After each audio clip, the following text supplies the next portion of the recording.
Okay, so now we have our Samsung folder on this side.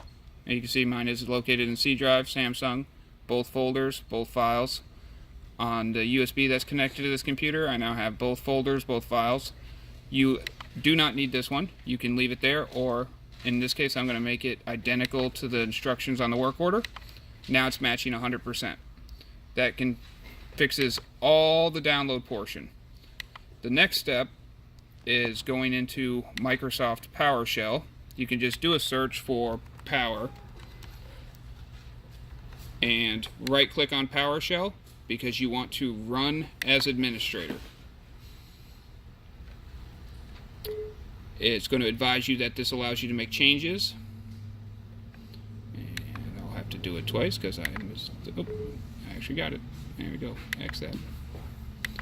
Okay, Windows PowerShell open. The first thing we have to do is set the execution policy. And this, if you can't read this typing, it is provided in the statement of work, but it's set-execution policy space remote signed. And what this is allowing is for when you go to run the script later, it is going to give the permission in Windows.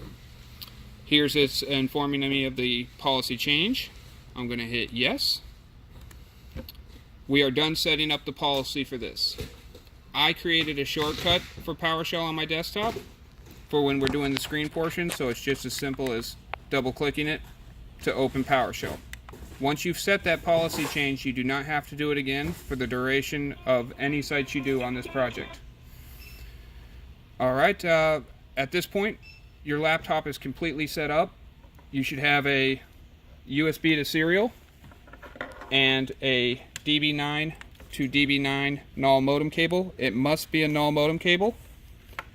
And if you want to find out what port it is on your computer in advance, because you will need that later, you can type in device or go to device manager by any means you know of.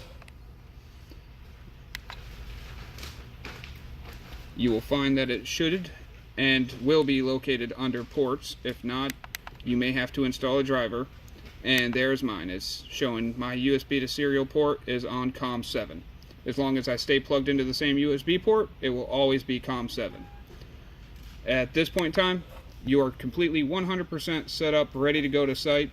The next video that we show you will be the actual interfacing with the screen, making the proper changes, and doing the update itself.